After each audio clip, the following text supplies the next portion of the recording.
Hey everybody, JC Cormack here, your Rebel Storytelling Coach, and you guys. First of all, welcome to Cartwheels and Banana Peels, but you guys, we have been having a freaking riot before we ever started recording. This is going to be a blast, I swear. You have got to stick around. We have got some stuff for you. All right, so let's just dive in because, I like to do that pretty darn fast. We're going to go around really quick because I want to make sure you know who I have with me today sitting at my virtual kitchen table sharing some really fun stories.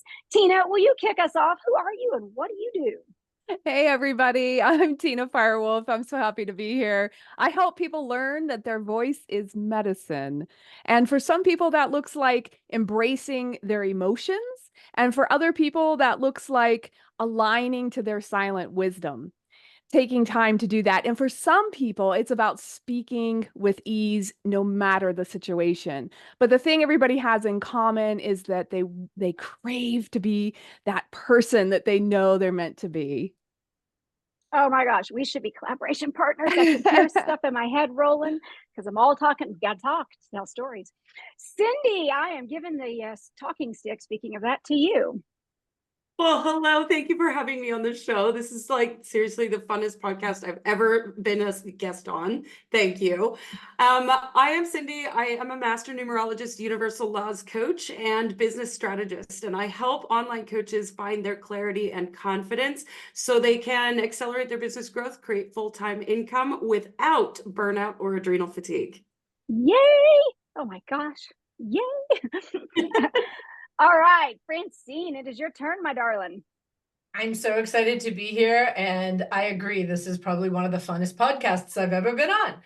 I am a spiritual mindset coach helping women who are ready to make a big ass up level in their business. I didn't ask. Can we say Yes, ass? you can. I try not to drop the F bomb. Let's be clear, though. I help women but... make a big ass up level in their business and life. Even if they don't know where or how to start, they just know that this isn't it anymore. So we work to quiet the noise in their head that stops them from moving forward, because this thing lies to you 100% of the time. And they learn to trust their heart and not listen to their head anymore. Oh my gosh, you guys, you're all my sisters. Just feel it. It's beautiful. All right, I already told you, and you already know me probably, but I am rebel. No, but my shirt Hear me roar. That's what it sounds like. I am rebel. Hear me roar. No, but I'm serious, you guys. When I go in places, because a lot of you know, you guys don't yet probably. That's a great t-shirt. I also do. I know, right? I do Instacart, which for those of you that don't know what the heck that is, it's grocery delivery. It's personal delivery and shopping and delivery to people. I love it. I don't have to go to the gym. I'm probably never going to give that up. It's just been a fun part of my life. But they all call me Trouble, so I bought the T-shirt. I was like, why not? Got a mini story that was completely impromptu. So I am the Rebel Storytelling Coach, obviously, and your founder and host of Cartwheels and Banana Peels. And this is a freaking riot. This right here is what this is all about. I'm so excited. Let's hear these stories. Tina, we're coming to you. Okay. I was thinking about it. I was like, gosh, there's quite a few. So I think I'm going to share a little bit of a couple, but they all have the same theme. And that theme is I just sort of like dive into things and then I get up on stage and then I'm like, oh my gosh, how did I get up here? What am I doing?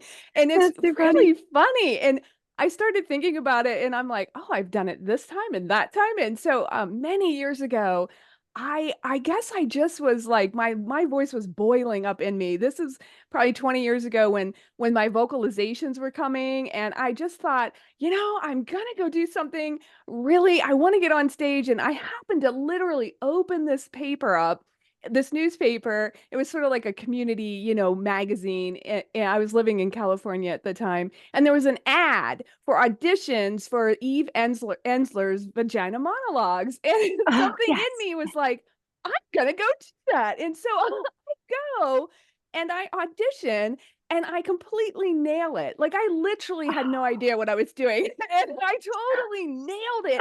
And not only that, I got the final act. It's a solo act. And they gave that to me. And I was like, what is happening? And so I just remember I was practicing I put it in my script in a Ziploc bag and I hung it inside the shower curtain so that when I was in the shower, I could read and read and read. And because it Oh my took gosh. months for me to like really, I had no formal training. So, I just distinctly remember the night of the show. There was like 600 people audience. Oh, I did not expect that either. And I get out on stage and I had like this moment. I had this moment where it really felt like 10 years, but it was probably like a half a second where I thought I saw everybody and I went, oh my goodness, like there were so many people there. And I had this split second of like, why am I here? And then luckily, I kicked into gear. But I will literally never forget that. And I have sort of like repeated that pattern. I'm laughing at myself throughout my life. And I went to a Toastmasters event many years ago, and it was the first day. I walk in the door, I sit down in the seat, and they say, "We're going to have our annual comedy competition." And my hand shoots up in the air, and I'm like, "What is happening?" It's like my soul is like totally driving me at this point. Yes, exactly. Cindy's like pulling her hand down. And I'm like sitting there with my hand up in the air. I'm like, oh my gosh. And the next thing I know, I'm like registered and I end oh up my going God. to the district level competition and I almost won. It was amazing. It was, I told this really funny story. Wait till you hear this. And I strip on stage into a Wonder Woman costume. And I tell this story about being a school teacher and teaching science. And I end up stripping down into this Wonder Woman costume. And all I could think of was that the front row could see my panties. Like that was all I could think of. And I had wore a red, white, and blue panties, like just as a joke. And here, these people, I had red knee-high boots on, and there's this older gentleman in the front row just smiling the whole time.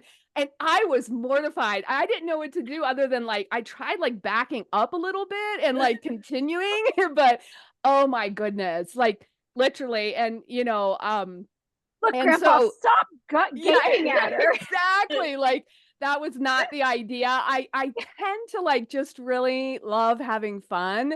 And now I have a stage name for myself. I call myself the Oracle Chantress, because I actually have been going around to open mics and stuff here Oh, awesome. in town, and I've done a TEDx locally, which I had the same similar experience. I got out on the red dot and I was like, oh my gosh. And like for that like split second, there was this moment where I'm like, I just wanted to walk off stage. I still can't get over it. I Oh my pulled it gosh. off.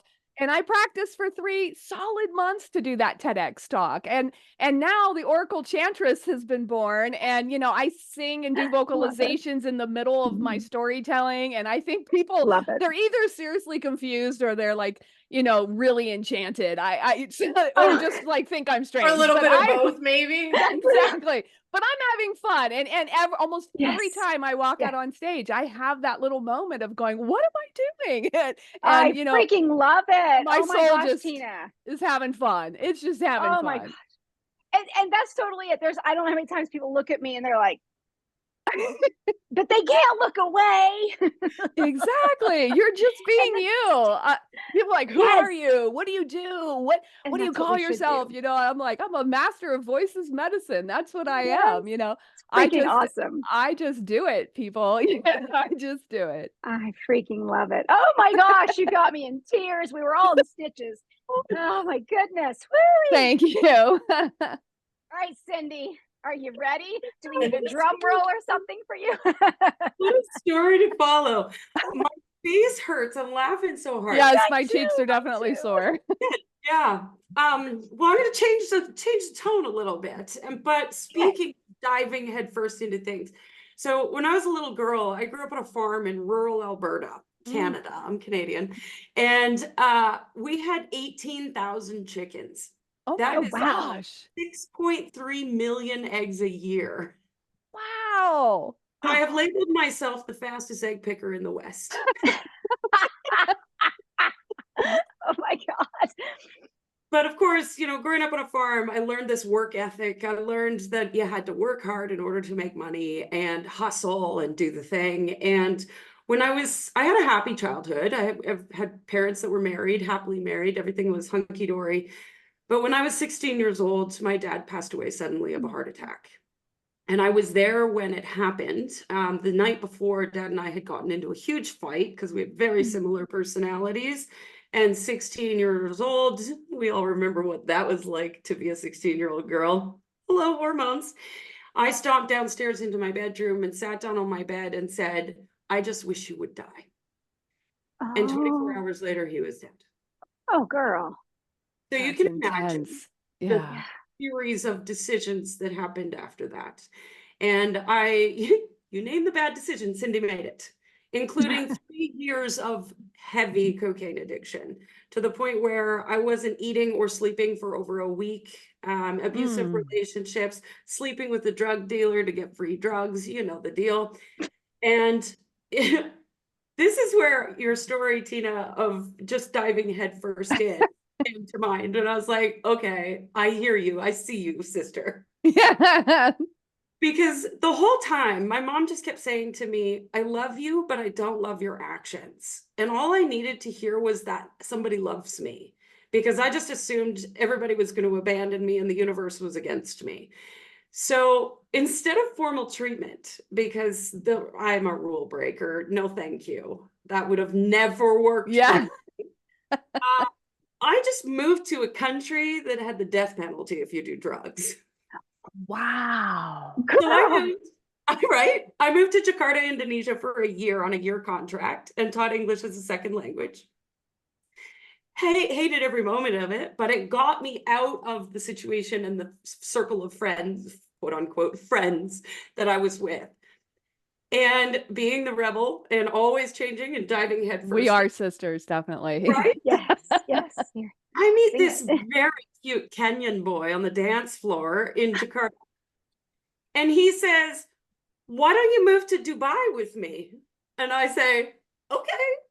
So I moved to Dubai, which also has very strict penalties for doing drugs. And I lived in Dubai for a year. But I moved home, and that literally set me up for success for the rest of my life. And really just that voice in my head of my mom saying, you know, I love you, but I don't love your actions. It took me quite a long time to get where I am today. Lots of personal development, lots of forgiveness, lots of inner work, dealing with that inner child.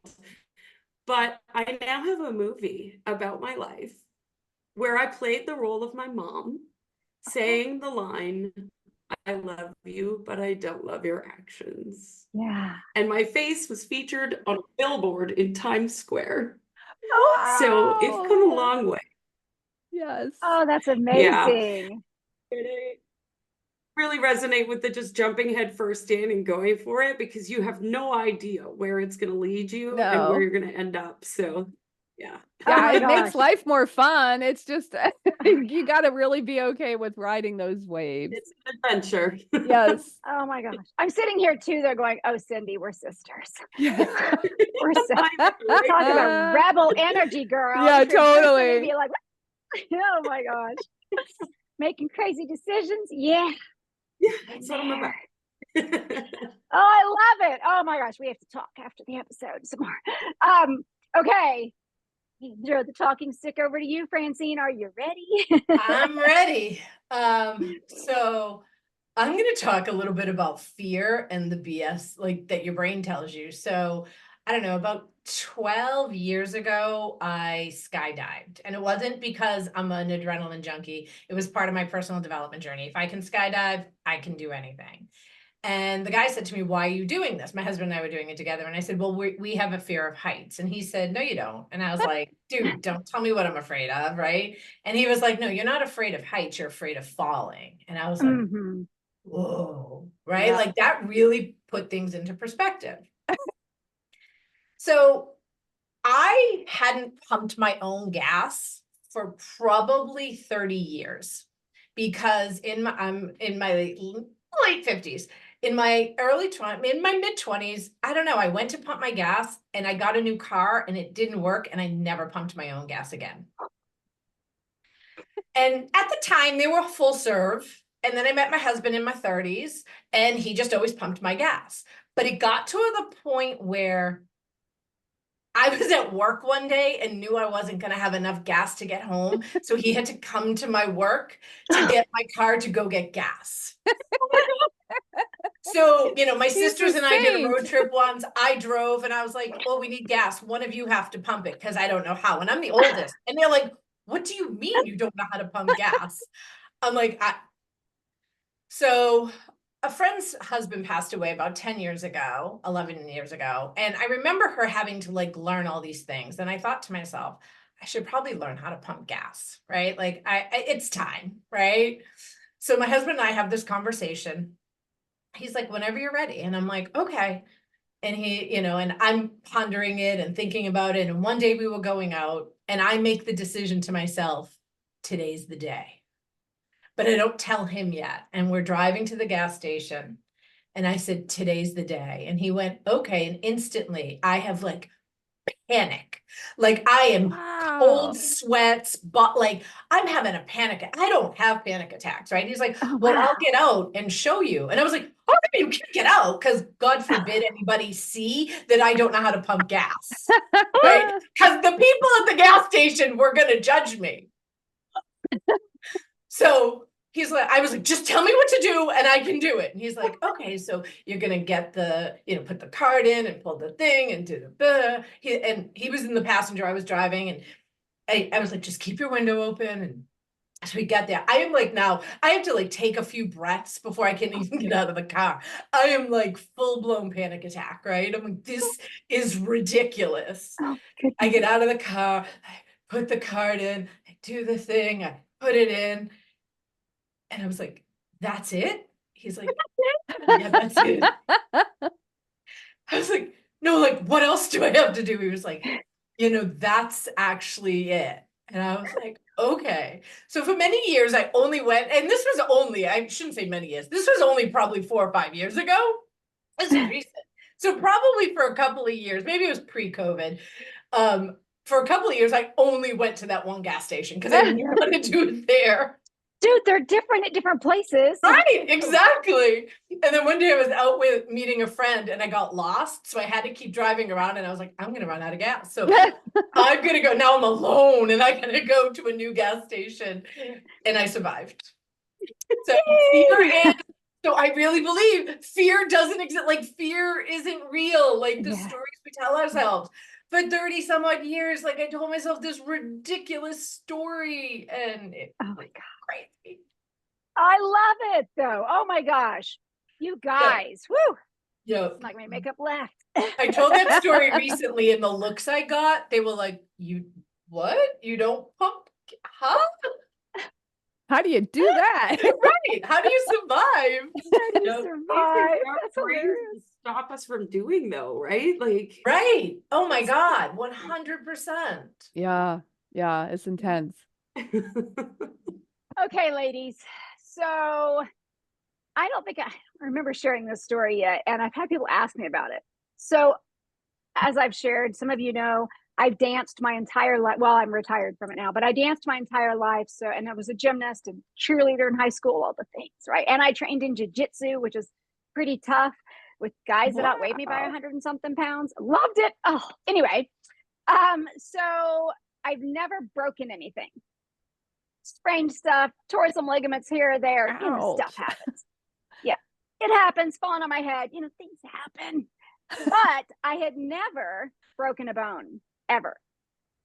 Last summer, so August of 2023, I have a big dog, 75 pounds, not a huge dog. I grew up with really, really big dogs, but she's a bit of a runner and she's not the most friendly with other animals. So at the time I was in Texas and the house I was staying in was on a big busy highway that she had already been hit there and had her leg completely shattered. So I always leashed her when I took her out. So I took her out real quick for a walk, had flip-flops on, thought nothing of it, no big deal. Well, the next door neighbor is a ways down, like an acre or so away, if you know how far away that is, a ways. But their pot-bellied pig, which loved dogs, got out and moseyed down to our yard. But my doggie doesn't like pigs. Apparently, she thought she was protecting us. So she sees him and he comes around the corner of the house, which puts him between her and I and my back porch. And I'm like, shh. So she's rough, you know, and lunges at him. I roll one ankle, and then I step on the lip of a big hole, about a 4-inch down hole, and I heard it. And I knew. It was like pop, pop, pop. I knew. But yet, I was like, and she's still, I'm like hanging on to her. She's like, rah, rah, rah, at the pig. And I'm thinking, did I just break my leg? I'm like, wait, let's see. This is like, what was that from? It's from Austin Powers when he's like, you shot me in the leg. Can I stand up? No, I can't. I tried to stand up. Didn't happen. It was awful. It probably made it worse. So then there I am. And it was really dry last summer. So the ground's not got grass really. It's just like sandy dirt nastiness. I'm covered in sandy dirt. I'm like, the pig's still going, oh, she's friendly. And I'm like, no, she's not. And so I'm trying to control her. And I take my flip-flop off. Well, the one that fell off my broken leg, and threw it at the pig, the poor thing. I felt bad. But I was trying to make him go away. She's going to attack him. I've got her, but then my leg is in the air and I'm crab walking, trying to get into the house, holding on to her. I'm yelling at her, of course. She spins me a couple of times onto my belly. I'm still trying to keep my leg off the ground because I'm thinking it's broken. So anyways, eventually we do get in. This about 50 yards to my back door along the back porch, which meant we became cornered. And I was really afraid the pig was going to go, oh, and try to come after us. So I knocked this metal thing down, not hitting him or my dog, but it's like a metal pipe, for no better term, which scared him. And he finally left. When I got the back door open, Jetta was like, thank goodness. And she goes in the house. So I was good. And then I crawl over, crab walking over to my bed. And I was like, crap, my phone is in the middle of this giant, big king size bed. I can't reach it. How am I going to get up there? I was like, I can't do it. So instead I crab walked to the door and hollered for one of the kids. I have one son, but I was with a partner. And so there were other kids there. And so I was like, I need you. And they knew, by the tone of my voice, something was really wrong. So I ended up getting my first ambulance ride, and I did. I broke my tibia and fibula and tore the deltoid ligament. I now have a plate and 8 screws. Oh, My amazing surgeon. This guy was so cool. And it's me, JC. So I'm cracking jokes about my freaking broken leg. And I said, I'm on stage and have been all my life. And I put people on stage, even as we are here today, right? And he was like, wait. He's like, JC, you are not supposed to break a leg, literally. I was like, thanks, Doc. Can you fix it? So mind you, it's pretty good now, right? It's probably, it'll never be 100%, it happens. But when I left Texas last fall, I said, it's so tight still. I can't really put weight on it because I couldn't walk on it for 3 months. No weight, 3 months. Me, Miss Active, big energy. It was great. And he said, he goes, I had to put a different screw in there, one that I had to tighten, because I've never had to put one of those in before. I might have gotten it too tight. But JC, there's nothing I can do. We're never going to know. Sorry. Oh my gosh. Yeah. And he's a great surgeon. He's really good. It's just, hey, the first time you do something, there's no way. Sometimes it's first time for that. Oh my so God. Anyway, break a leg, guys. Anywho. All right, let's go back around because I want to find out where everybody can find you. And if you have something you are putting out there as an offer today, let's make sure we do that as well. So we could just sit here all day, you guys. I could be drinking anything, Coca-Cola. Well, no, I don't do sugar, but water, tea, a beer, whatever. We just having a good time. I don't even want it to end. Tina, will you tell us though how everybody can find you and maybe something you have to offer? Sure. You can find me on my website. I think it's the best, Tina Firewolf, inc.com. It's just my name with inc.com. And there is a free resources page on my website, which has some just some wonderful things. If you're interested in my vocalizations, if you're interested in my TED Talk, there's a lot of different ways to interface with me and get to know me a little bit. My website's pretty action-packed, and I encourage you, that's one way. And if you would like to just reach out for an exploratory call, it's free. I totally love meeting new folks.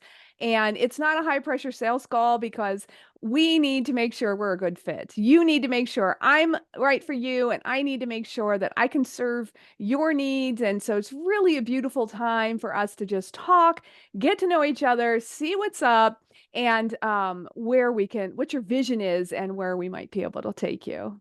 Love it. Love to hear that. Yes. Oh my gosh. Make sure you are connecting with those people that you are just like, oh, I got to work with her. What does she do? Exactly, Yes, exactly. And most people tell me absolutely that. They're just like, I just knew. I yes. saw your picture and I just knew. And I'm like, Yes. there you go. That's Yes. what we want. That's what it should be about. All right, my dear Cindy, it's your turn.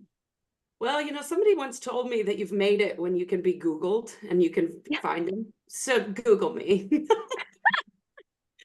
But in all seriousness, my website is fullblastcoaching.com, and you can apply for a numerology reading there if that's of interest to you. And for those of you out there who struggle with a little bit of that ADHD, neurodivergent entrepreneurial thing, I have a daily operations checklist for online coaches that helps you to stay focused on the key metrics in your business and your self-care so that you don't burn out and you also make money and you've got time for you. So that is a free resource that's available, and we'll make sure that's in the show notes. Yes. Oh my goodness. All right, Francine. Perfect. So they can find me at my website, foreverchangedcoaching.com. When you go there, there is a takeaway as well on how do you know if you're ready for a big ass up level. So some tips and pointers to know, and some journal prompts to actually kind of get yourself going. And then similar to Tina, if you want to have a call with me, it's no pressure. I don't, it's not fun for me if I have to force you to work with me. Yeah. I want you to want to be ready to make your big ass up level. So we'll put a link for that in the show notes as well. Oh my gosh, you guys, I am just so excited to be sitting with here. I give up with all three of you here today. My brain's faster. Talk about ADHD, y'all. Yeah, here it is in the flesh. So, yes, this is just the most beautiful example, you guys. My heart is full. My rebel yell is going crazy because this episode, I mean, I've had some great ones, and don't get me wrong, but this one is such a perfect example of so many things that I wanted you to see. Plus, I hope you just had a freaking crack up laugh and tears in your eyes like I did. Absolutely. So I have this new really cool program coming out that I'm launching. It is such an exciting piece. It's Stories on Fire. It's a group program, but you get personal attention from me. But here's the kicker. We do story circles where we sit in an environment like this on Zoom, where we get to practice your stories. Not only do you get training from me and all the goodies that you expect, but you get to have this. You get to have the camaraderie, the sisterhood. You get to be heard. It's freaking amazing. Anyway, so if you're curious, let me know. All you gotta do is reach out to me. I will have all my stuff. Cartwheels and Banana Peels is obviously always the best place to find me. But we'll have stuff in the show notes on mine too. So of course. But oh my gosh, you guys, check these guys out. And then share Cartwheels and Banana Peels with people. If you're like, oh, I know somebody that should be on the show, or you want to be, hey, it's really easy. You just apply. It's pretty simple because we have a lot of fun. So I'm going to jump off here today. But ladies, oh my gosh, thank you. Tina, Cindy, Francine, you guys are rock stars. Oh, this is awesome, you guys. Thank you. Oh, it's fun. All right, you guys, we're out of here. We will catch you next time.